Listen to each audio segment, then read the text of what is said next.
오늘 우리가 읽은 창세기 48장은 믿음의 조상 야곱이 요셉의 두 아들이었던 므낫세와 에브라임을 자신의 아들로 삼게 되고 또 그들을 축복하는 그런 축복 기도의 내용을 담고 있는 장입니다.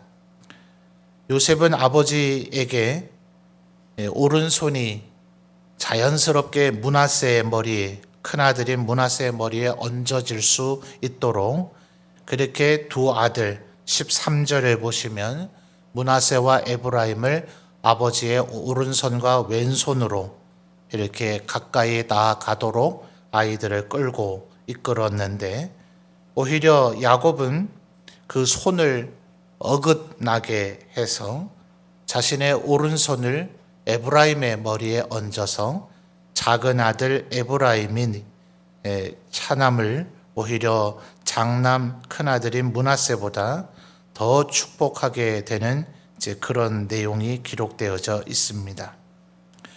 우리는 이제 이 대목에서 바로 야곱 자신이 스스로 겪었던 형 에서에게서 장자의 명분 그리고 축복을 받고 싶어서 과감하게 아버지를 속였던 그 내용과 오늘의 내용이 이제 오버랩 될 수가 있겠죠.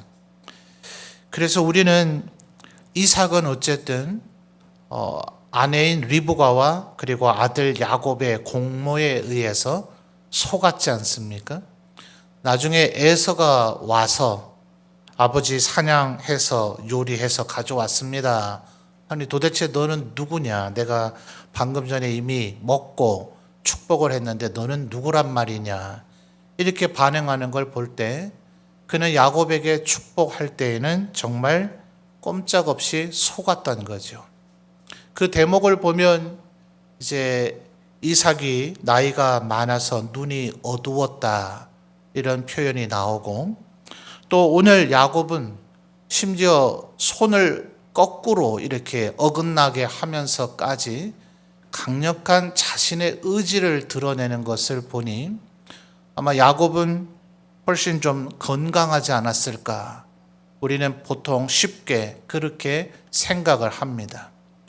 이 정도의 생각이나 일종의 착각 정도야 큰 문제가 있겠습니까마는, 이삭이 눈이 좋지 않았다, 눈이 좋지 않든 허리가 아프든 온몸이 쑤시든 이런 건 좀 건강이 안 좋다라는 형태일 수 있잖아요. 그래서 또 다른 믿음의 조상이 연세가 많았는데도 불구하고 하나님께서 강건하게 하셨다 하는 이런 표현이 나타나니, 우리는 자주 쉽게 건강하면 믿음 좋은 것이고 건강하지 않으면 믿음이 좋지 않은 것이라는 그런 속단을 해버리는 경우가 많습니다. 맞을 수도 있고 아닐 수도 있죠. 꼭 그렇지는 않다는 거예요. 바울 사도가 오히려 고린도 후서 4장과 5장으로 이어지는 그 끝자락 부분에서 우리의 육체는 날이 갈수록 쇠약해진다, 예전 개역 성경에는 후패해질 수밖에 없다라고 그는 단언하죠.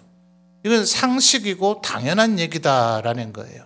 다만 문제는 우리의 영이 날마다 새로워질 수 있느냐, 이건 모두에게 똑같이 나타나는 현상은 아니라는 거예요.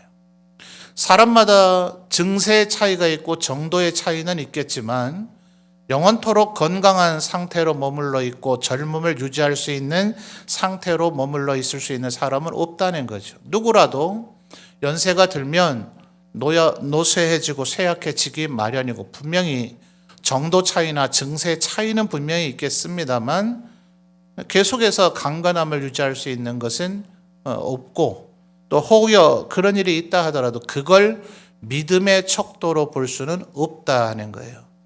왜냐하면 이삭이 눈을 보지 못해서 속았을 때에 분명히 야곱에 대해서 의심을 하죠.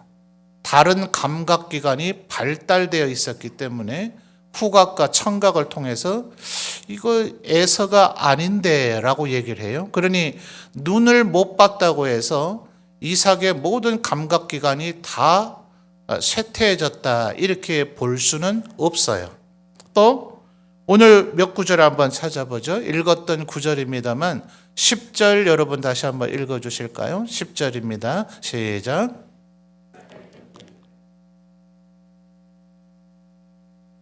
예, 거기까지요. 자, 이스라엘은 야곱이죠. 이삭 못지않게 지금 현재 야곱 이스라엘도 봐요, 못 봐요? 못 본단 말입니다. 분명히 우리는 흔히 워낙 이삭이 눈이 어두워서 야곱을 에서인 줄 착각했다, 속았다. 그러니까 이삭은 눈이 어두웠고 또 지금 야곱은 손을 어긋나게 하면서까지라도 오른손을 에브라임의 머리 위에 기어코 얹겠다 하는 강력한 의지를 보였으니 성경 구절을 잘 꼼꼼히 보지 않고 야곱은 눈이 좋았는가 보다 이렇게 착각한단 말이에요. 자, 10절 지금 확인해 보니 이삭 못지않게 야곱도 눈이 나빴어요? 좋았어요? 나빴죠? 나쁜 정도가 아니라 아예 어두워서 보지 못했다라고까지 이야기를 하고 있어요. 심지어 그 정도가 아니죠. 48장 1절로 다시 거슬러 가서 볼까요? 48장 1절입니다. 여러분이 또 다시 한번 읽어주세요. 1절과 2절 같이 이어서 읽겠습니다. 1, 2절 시작.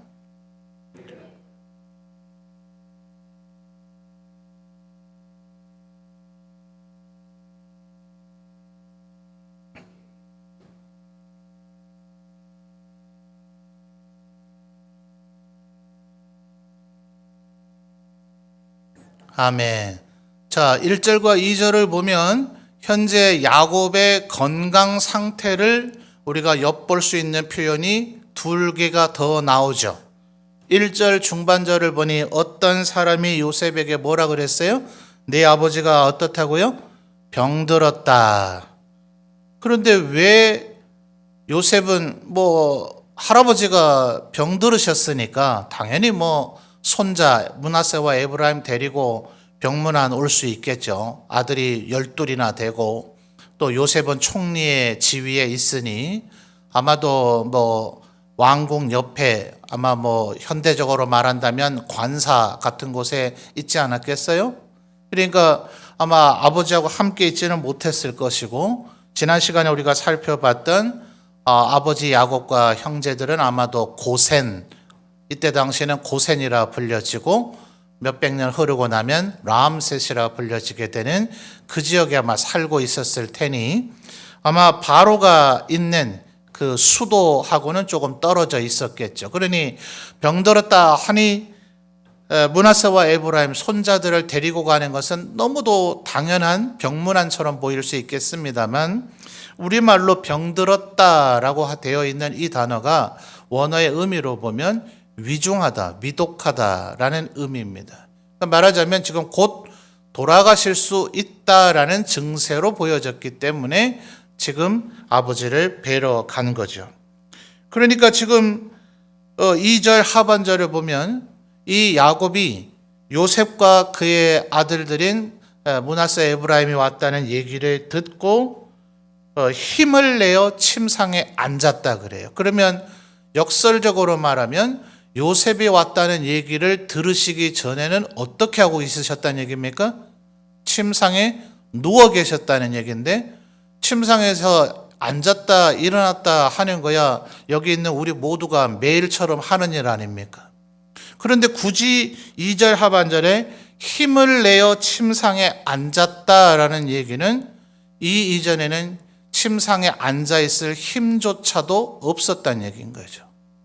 자, 그러니 냉정하게 이삭이 야곱을 축복할 때의 상황과 지금 야곱이 므낫세와 에브라임을 축복할 때의 상황을 두 개를 액면 그대로만 놓고 볼 때는 건강의 상태는 누가 더 안 좋아요? 이건 야곱이 더 안 좋은 걸로 봐야 돼요. 그러니까 이삭이 믿음이 안 좋아서 건강 상태가 안 좋아서 야곱에게 속아 넘어갔고 야곱은 믿음이 좋아서 건강 상태가 좋아서 에브라임에게 강권적으로 축복했다라고 결론 내면 맞아요? 틀려요? 틀리단 말이에요. 그러니까 우리의 어르신들의 육신의 건강과 믿음과는 직결되는 문제는 아니다. 하나님께서 복 주셔서 일반적인 사람에 비해서 특별한 건강 상태를 유지하는 사람들이 간혹 있을 수는 있어요. 근데 그것은 일반화하면 안 된다. 어떤 사람의 경우에 주어진 특별한 축복이라고 우리가 이해를 해야 되는 거예요. 오늘 우리가 있는 48장에서 그것보다 오히려 놓치지 말아야 되는 것은, 자, 2절 말씀을 보면 이 놓치지 말아야 될 또 다른 표현이 나타나는데, 이 사람, 지금 므낫세와 에브라임을 축복할 사람의 이름이 뭡니까? 2절을 보시고 한번 답해 보세요. 지금 므낫세와 에브라임을 축복하게 될 이 믿음의 조상 어르신의 이름이 뭐죠? 야곱이에요, 이스라엘이에요? 2절을 보니까 야곱도 나오고 이스라엘도 나오죠. 여러분, 하나님께서 이 야곱에게 얍복강에서 밧단 아람에서 돌아와서 가나안 땅으로 되돌아올 때에 얍복강에서 밤새도록 씨름을 하셨죠. 그래서 하나님께서 일부러 져 주시고서는 네가 더 이상 거짓말하는 자, 속이는 자, 수단 방법 가리지 않고 남의 것을 뺏고 이기려고 하는 자인 야곱으로 살지 말고 하나님과 싸워서 이긴 자인 이스라엘로 살아라.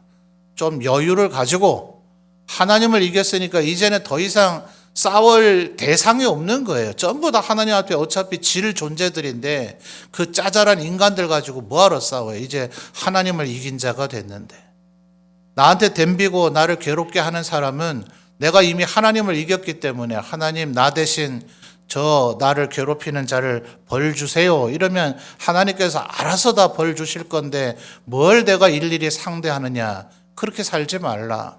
하나님을 이긴 자의 그 명예와 그 자존감을 가지고 살아라. 이게 이스라엘이라고 하는 이름을 주신 이유란 말이에요. 근데 그 뒤에 그 즉시 야곱을 이스라엘이라고 불러요, 안 불러요? 우리가 이미 살펴봤던 내용들입니다. 그 뒤에 바로 이스라엘이라고 부르진 않으세요. 그냥 야곱이라고 부르시는데, 나중에 이 얍복강에서 하나님과 싸워서 이긴 야곱이 먼저는 자신의 짐승들이 많으니까 짐승 우리부터 어디 가면 이 짐승들을 잘 키울 수 있을까, 베델로 되돌아가야 되겠다, 이 생각은 까맣게 잊어버리고, 또 하나님과 약속했던 내용이죠. 그건 까맣게 잊어버리고 짐승 우리를, 말하자면 풀이 많고 또 물도 넉넉한 그곳에 짐승의 우리를 친 거죠. 그래서 원래부터 그곳의 이름이 숫곳이 아니라 거기에 가축의 우리를 대량으로 만들었다. 이래서 그곳이 우리, 짐승 우리, 짐승의 집이라고 하는 뜻인 숫곳이라고 불려지게 된 거죠. 그랬다가 그 다음에는 이제 문명화된 도시를 보고 싶어서 세겜으로 갔다가 거기서 딸이 몹쓸 일을 경험하게 되죠. 그래서 시몬과 레위는 세겜 족속들이 전부 다 할례를 받아야 내 여동생을 너에게 시집 보내겠다. 거짓말이었죠. 시집 보낼 생각은 전혀 없고 복수하기 위해서 할례를 받게 했다가 시몬과 레위가 완전히 세겜 족속을 멸족시켜 버리죠. 그러니까 이제 다른 그 지방에 있는 그 주위에 있는 도시들이 전부 다 세겜 족속과는 친척간이란 말이죠. 동족이고 하니 어디서 보도 듣도 못한 밧단 아람에서 온 녀석들이 우리의 동족을 멸망시켰는가 해서 그들을 복수할 거를 야곱이 두려워하죠. 그러니까 사람이 언제나 이렇게 위기에 처하고 나면 그때 하나님을 찾게 된단 말이에요. 그래서 하나님을 찾아서 내가 하나님께 돌아오면 베델로 올라가서 하나님께 예배하겠다고 약속했었지. 이 약속을 기억하고 이제 가족들에게 전부 다 의복도 갈아입고, 의복은 그 사람의 생각과 사상 그런 거를 드러낸다 그랬어요. 그리고 그의 종교와 신앙까지도 거기에 내포되어 있는 경우가 굉장히 많습니다. 그래서 의복을 바꾼다는 건 단순히 새 옷을 갈아입는다는 것이 아니라 그들의 마음과 정신 상태를 아예 뒤바꾼다 하는 것이고, 그들에게 있는 모든 우상들을 제거해버리고 베델로 올라가자라고 모든 가족들에게 명령을 합니다. 그때의 모세는 하나님께서 그를 이스라엘이라고 부르기 시작하셨다. 실제로 이스라엘이라는 이름은 이미 주어졌지만 그가 하나님 앞에 베델로 올라와서 하나님을 예배하며 하나님 말씀대로 살겠다는 다짐과 결단과 실천이 일어날 때에 그를 비로소 이스라엘이라고 부르기 시작하셨다는 거예요.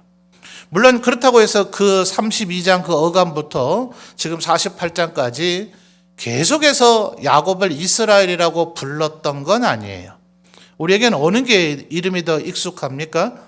야곱이란 이름이 더 익숙하기 때문에 모세는 말하자면 우리의 편의를 위해서 계속해서 야곱이란 이름을 더 많이 쓰기는 했습니다. 32장부터 48장까지를 잘 다시 한번 거슬러 가서 보시면 오히려 이스라엘이라고 그를 부르기보다는 그 베델로 올라갈 때는 이스라엘이라고 분명히 그를 호칭했다가 다시 야곱이라고 부른 횟수가 훨씬 더 많아요.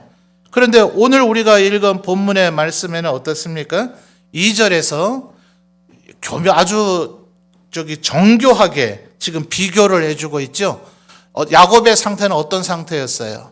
요셉이 도착하기 전에 힘이 없고 침상에 누워있던 상태가 야곱이었어요. 그런데 힘을 내서 침상에 앉은 자는 누구예요? 이스라엘이에요. 누워있었던 이는 야곱, 일어난 이는 이스라엘. 이더라 하는 거예요. 그래서 오늘 48장에서는 유독히 그를 계속해서 이스라엘이라고 불러요. 자, 찾아볼까요? 8절에 누가요? 8절 보실까요? 누가요? 이스라엘이 요셉의 아들들을 보고 10절에 이미 우리가 읽어봤습니다만 누가 눈이 어두웠어요? 이스라엘이 눈이 어두웠고요. 14절에도 보십시오. 누가 오른손을 폈습니까? 이스라엘이 오른손을 폈고요. 그래서 끝까지 21절에도 이스라엘이 계속해서 이 야곱을 야곱이라고 부르지 않고 이스라엘이라고 48장에서는 유독 강조하는 것은 지금 일어나서 에브라임을 더 축복하고자 하는 이는 연약하고 노쇠해져 버린 야곱이 아니라 믿음의 사람 이스라엘이다. 이것을 보여주고 있는 거예요. 그러니 여러분, 바울 사도의 그 논평이 정확하죠? 모든 사람은 연세가 들면 육신은 후패해지기 마련이지만 믿음이 있는 사람은 영이, 마음이 날로 새로워지더라 하는 거예요. 오늘 이 저녁에 예배하는 우리 모든 성도들, 모든 어르신들이 야곱처럼 혹시 육체는 좀 연약해지고 연로해지신다 할지라도 마음과 신앙은 이스라엘로 굳건히 서가시는 우리 성도들이 되시기를 주님의 이름으로 축원합니다. 그래서 히브리서 11장을 한번 찾아볼까요? 자, 히브리서 11장 21절을 찾아보겠습니다.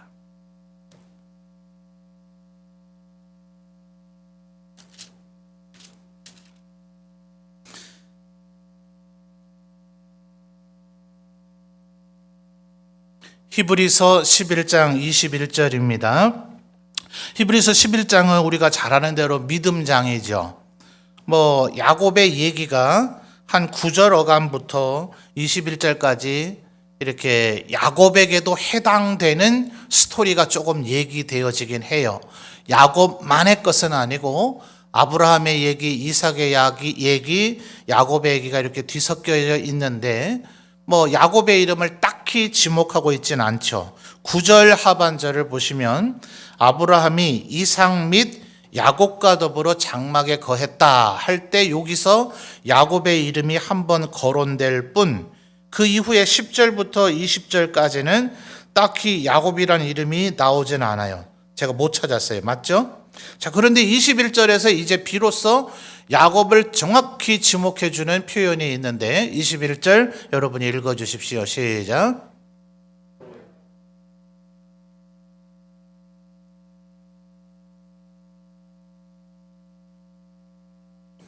아멘. 자, 바로 지금 야곱에 대해서 이 히브리서의 저자가 하고 싶은 얘기가 꽤 제법 있을 것 같아 보이지 않아요? 우리가 지금 이 3일밤 예배에 창세기 살펴본 게 한두 주가 아니고 야곱 얘기가 한두 주가 아닌데 여러분 성경 내용을 정확하게 구석구석 알지는 않는다 하더라도 한번 머릿속으로 대충 한번 생각해 보십시오. 야곱 하면 떠오르는 게 뭡니까? 바로 그 베델에서 하나님을 꿈에 보고 거기에 기름을 붓고 하나님 앞에 맹세하는 그 대목도 굉장히 드라마틱하고 영화의 한 장면 같고 그 감동적이지 않아요? 또 방금도 설명드렸듯이 야복강에서 하나님과 씨름해서 끝까지 심지어는 이 엉덩이를 얻어 맞아가지고 그 뒤로 이제 평생 다리를 절어야만 했죠. 이 정도면 중상입니다. 중상을 입어서 지금 다리를 못 쓰게 됐는데도 불구하고 하나님께 완전히 매달린 거죠. 매달려서 나를 축복하기 전에는 가실 수 없습니다. 그러면 히브리서의 저자는 충분히 그럴 수 있잖아요. 믿음으로 야곱은 하나밖에 없는 기름을 하나님 앞에 부어드리고 뭐 이렇게 얘기할 수도 있었을 것이고, 믿음으로 야곱은 허벅지가 위골이 되었는데도 불구하고 하나님께서 축복하여 주시기를 간청하였다, 뭐 이런 얘기가 나올 법도 한데 10절에서 20절까지의 그런 얘기는 안 나오죠. 오직 야곱에 대해서는 믿음과 관련해서 야곱의 믿음 있음을 논평한 것은 오직 딱 하나, 뭐예요? 야곱은 죽을 때에 요셉의 아들들에게 축복하고 그 지팡이 머리에 의지하여 경배했다. 바로 지금 오늘 우리가 48장에서 찾아본 바로 이 대목을 히브리서의 저자는 믿음의 행위였다라고 이야기를 하고 있더라 하는 겁니다. 도대체 왜 야곱은 에브라임을 더 축복하고자 했는가? 이 중간의 과정은 우리에게 그 내용까지 시시콜콜 알려주지는 않아요. 그러나 48장에서 이토록 눈도 보이지 않고 병들어서 위중하고 심지어 요셉이 오지 않은 상황이라면 일어날 기운조차 없어서 늘 침상에 누워 계셔야만 했던 이 어르신이 일어나서 보이지도 않는데도 불구하고 이미 요셉은 아버지를 철저하게 배려하기 위해서 그냥 오른손을 자연스럽게 뻗기만 하면 므낫세의 머리에 손을 얹도록 아버지 그쪽으로 이미 므낫세를 데리고 왔는데도 그 팔을 어긋나게 하면서까지라도 이렇게 한 것은 하나님께서 에브라임을 더 복주라고 하시는 하나님의 강력한 야곱에게 말씀하시는 음성이 있었다고 우리는 볼 수밖에 없죠.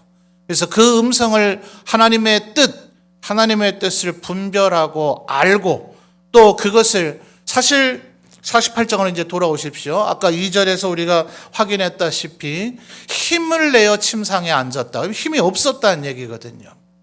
힘이 없으면 기력이 쇠해지고 힘이 없으면 만사가 귀찮습니다. 그럼 심해지시면 요셉이 와서 아버지 우리 므낫세와 에브라임 제 자식들 축복기도 한번 해주세요. 아이고 야야 힘없다 네가 해라 이럴 수 있잖아요. 그죠? 지금 오른손에 앞에 온 게 므낫세인지 에브라임인지 그 뭐 그리 중요해요. 둘 다 그냥 복 받아라 이러고 그냥 마시면 된단 말이죠. 또 더더군다나 요셉이 아버지 야가 큰아들 아닙니다. 야 작은아들입니다. 손 바꾸십시오. 왜 이러십니까? 이러면 사실 기력이 쇠해지고 힘이 없으면 평상시에 젊으셨을 때 아주 엄하고 엄격했던 그런 무서운 아버지셨더라도 연로해지시면 어지간한 정말 절박한 그런 상황 아니면 자식 말 그냥 들으시죠. 들어주시고 따르시고 하는 게 그게 제가 봤던 수많은 어르신들, 수많은 사람의 그냥 보편적인 상례입니다. 지금 이 야곱은 도무지 히브리서의 저자가 볼 때는 이거는 어떤 인간의 체력이나 인간의 의지나 인간의 성격으로서 나올 수 없는 하나님께서 이 야곱을 지금 움직이시는 거라고 밖에는 볼 수 없는 그런 에브라임을 축복하고자 하는 강력한 의지가 그에서 발동되고 있더라 하는 거예요.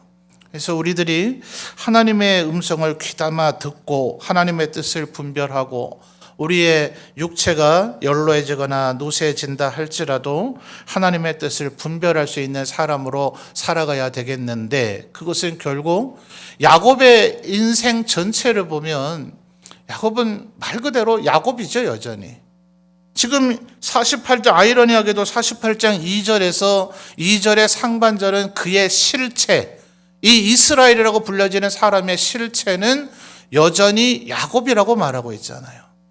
그러니까 야곱이 태어나서부터 정말 인격이 아주 고상하고 아주 성결하고 의롭고 거룩한 사람이었던 것이 아니라 그에겐 정말 이루 말할 수 없는 결함이 많죠.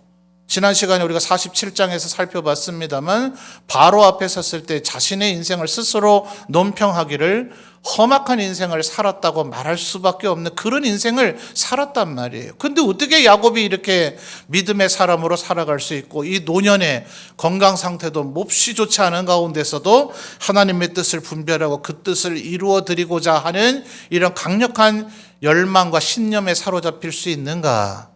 그것은 결국 그는 시시때때로 예배하며 기도했던 사람이었다는 거죠. 오히려 창세기를 잘 보시면 아브라함이나 이삭보다 생략되는 표현들은 사실 조금 애매하긴 해요. 아브라함이 하나님 앞에 제사하고 예배했다, 계속해서 이런 일을 했다라는 그 생략된 표현이 몇 번 더 한 거를 생략한 건지는 사실은 정확하게 말할 수 없기 때문에 그런 부분까지 고려하면 아브라함보다 야곱이 더 하나님을 예배하고 제사했다라고 단언하기는 어려워요. 그러나 정확하게 제사 드렸다, 예배했다라고 하는 그런 표현이 딱 나온 거로만 보면 오히려 야곱이 더 하나님께 예배 많이 했어요. 그러니 여러분, 우리의 믿음은 다른 데서 뚝 떨어지는 거 아니죠. 물론 하나님의 선물이지만 우리의 믿음을 유지하는 것, 그것은 결국 예배와 기도 외에는 없더라. 내 육신이 연약해지고 또 내 의지가 연약해지고 또 내 삶이 때로 고단해지더라도 우리가 절대로 포기하지 말아야 될 것은 결국 예배와 기도인데, 그것이 우리로 하여금 하나님의 뜻을 분별하고, 아니 애굽의 총리쯤 된 아들이, 그죠? 예컨대 그 문제 많고 말썽 부렸던 루벤이라든지 아니면 시몬이라든지 레위라든지 얼마나 과격했어요. 그 친구들이 와서 아버지 이러지 마이소 이랬으면 아마 야곱이 그런 말쯤은 더 무시했겠죠. 근데 요셉은 애굽의 총리가 됐잖아요. 어쨌든 가장 사랑했던 아들일 뿐만 아니라 노년의 이 17년의 세월은 요셉에게 의탁해서 지금 살고 있잖아요. 요셉의 말은 무시하기 어렵죠. 사랑하는 아들이고 믿을 만한 아들이고 신뢰할 만한 아들인데도 그 아들의 말조차도 듣지 않고 하나님의 뜻을 유지할 수 있었다. 아니다 아들아, 에브라임이 하나님 앞에 더 복을 받게 될 것이다. 므낫세도 복을 받을 거지만 에브라임이 더 복을 받을 것이다 라고 얘기하고 있다는 것을 우리들이 유념할 필요가 있겠습니다. 5절로 좀 거슬러 와서 보면 이제 에브라임을 더 축복했다는 것이 메인 테마이기는 합니다만, 자 5절 여러분이 한 번 더 읽어주시죠. 시작.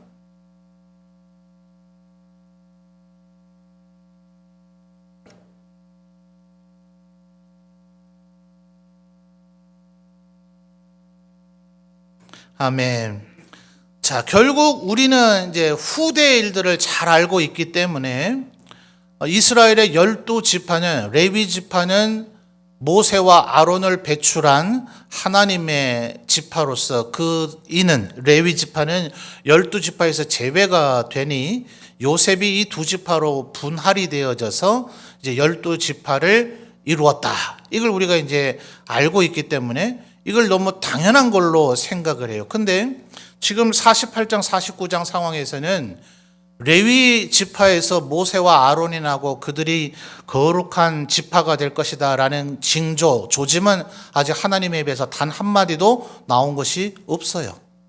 오히려 우리 다음 시간에 살펴볼 겁니다만 49장의 5절 한번 보시죠. 49장 5절. 자, 49장 5절을 여러분이 읽어주십시오. 시작.